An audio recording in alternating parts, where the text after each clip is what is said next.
ஆசிரியர்கள் அவர்களுடைய போராட்டத்தை இன்று முன்னெடுத்திருக்கிறார்கள். சென்னை திருவல்லிக்கேணியில் இருக்கக்கூடிய வாலாஜா சாலையில் 1000க்கும் மேற்பட்ட இடைநிலை ஆசிரியர்கள் பல்வேறு பகுதிகளில் இருந்து ஒன்று திரண்டு இந்த பேரணியை திடீரென உருவாக்கி இருக்கிறார்கள். பேரணியாக சென்று கொண்டிருக்கும் பொழுது அது முன்பக்கமாக பேரிகார்டர்கள் அமைத்து அவர்கள் வேறெங்கும் செல்லாதபடி காவல்துறையினர் அவர்களை தடுத்து நிறுத்தியிருக்கிறார்கள். இந்த இடைநிலை ஆசிரியர்களுடைய போராட்டத்தை பொறுத்த வரைக்கும் சம வேலைக்கு சம ஊதியம் வேண்டும் என்கின்ற ஒற்றை கோரிக்கையை வலியுறுத்தி அவருடைய போராட்டம் முன்னெடுக்கப்பட்டிருப்பதாக சொல்லப்பட்டிருக்கிறது. அதே போல 2021ஆம் ஆண்டு திமுக தேர்தல் வாக்குறுதி எண் 311 சம வேலைக்கு சம ஊதியம் வழங்கப்படும் என்கின்ற ஒரு வாக்குறுதியையும் கொடுத்திருப்பதாக அவர்கள் சொல்லியிருக்கிறார்கள்.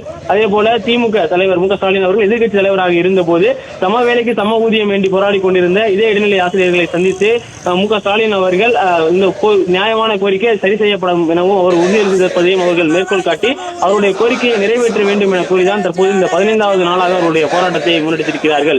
இடைநிலை ஆசிரியர்களை பொறுத்த வரைக்கும் அவர்களுடைய ஊதிய முரண்பாடு என்பது 2009ஆம் ஆண்டு மே மாதத்தில் பணியில் சேர்ந்தவர்களுக்கும் ஜூன் 1ஆம் தேதிக்கு பின் பணியில் சேர்ந்தவர்களுக்கும் இடையேயான ஊதியத்தில் வேறுபாடு இருக்கிறது. அதாவது அப்போது அவர்கள் வேலைக்கு சேர்ந்த போது மே மாதத்தில் பணிக்கு சேர்ந்தவர்களுக்கும் ஜூன் மாதத்தில் பணிக்கு சேர்ந்தவர்களுக்கும் இடையேயான ஊதிய முரண்பாடு என்பது 3000 ரூபாயாக இருந்திருக்கிறது.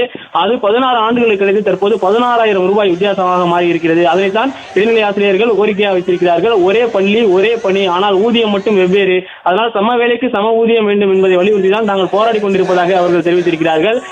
தேர்தல் வாக்குறுதியில் சொன்னதையும் எதிர்க்கட்சி தலைவராக இருந்தபோது கொடுத்த வாக்குறுதியையும் நிறைவேற்ற கோரிதான் தொடர்ச்சியான போராட்டங்களை நாங்கள் முன்னெடுத்து வருவதாக அவர்கள் தெரிவித்திருக்கிறார்கள்.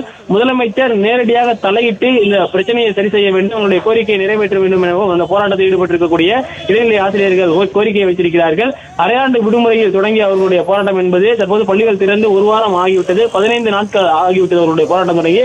மீண்டும் மீண்டும் போராடி கொண்டே இருக்கிறார்கள். தினமும் பல்வேறு பகுதிகளில், அதாவது சென்னையில் இருக்கக்கூடிய மாவட்ட ஆட்சியர் அலுவலகத்தினுடைய போராட்டம் நடைபெற்றது. அப்போது கைது செய்யப்பட்டார்கள். எழிலகம் வளாகம் அருகே முற்றுகை போராட்டத்தில் ஈடுபட்ட போது அவர்கள் கைது செய்யப்பட்டார்கள். பேராசிரியர் அன்பழகன் கல்வி வளாகம் அருகே போராட்டத்தில் ஈடுபட்ட போது கைது செய்யப்பட்டார்கள். எக்மோரில் இருக்கக்கூடிய காந்தி இருவின் சாலை பகுதியில் அவருடைய போராட்டம் என்பது நேற்று வரை நடைபெற்றிருந்தது. அப்போதும் அவர்கள் கைது செய்யப்பட்டார்கள்.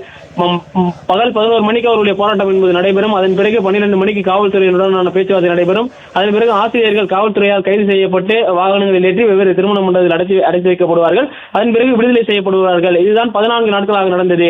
ஆனால் இன்று பல்வேறு பகுதிகளில் இருந்து சிறு சிறு குழுக்களாக இணைந்த இடைநிலை ஆசிரியர்கள் பேரணியாக கிட்டத்தட்ட 1000க்கும் மேற்பட்டோர் ஒரே சாலையில் சேர்ந்து தங்களுடைய பேரணியை முன்னெடுத்திருக்கிறார்கள். கோட்டையை நோக்கி சென்று முற்றுகை போராட்டத்தில் போது 2021 பரப்புரையின் போது உங்களுடைய தேர்தல் வாக்குறுதியில் இருக்க ஒரு கோரிக்கை நிறைவேற்றாவிட்டால் நீங்க நேரா கோட்டைக்கு வாங்க, என்னுடைய அறைக்கே வாங்க, உங்க கோரிக்கையை குறித்து சொல்லுங்க, நாங்க உடனடியாக நிறைவேற்றுவோம் என்றார்கள். நாங்கள் 14 நாட்கள் தெரு தெருவாக சென்னை நகரில் சுத்திக்கிட்டு இருக்கோம்.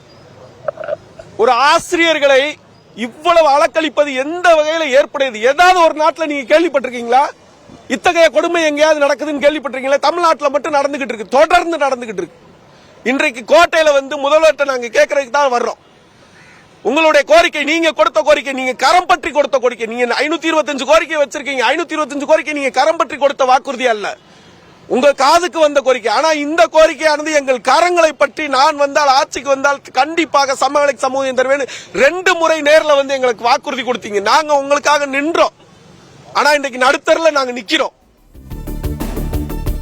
பிளே ஸ்டோர் மற்றும் ஆப் ஸ்டோரில் இருந்து பாலிமர் செயலியை QR கோடு மூலம் பதிவிறக்கம் செய்யுங்கள். செய்திகளை உடனுக்குடன் பெறுங்கள்.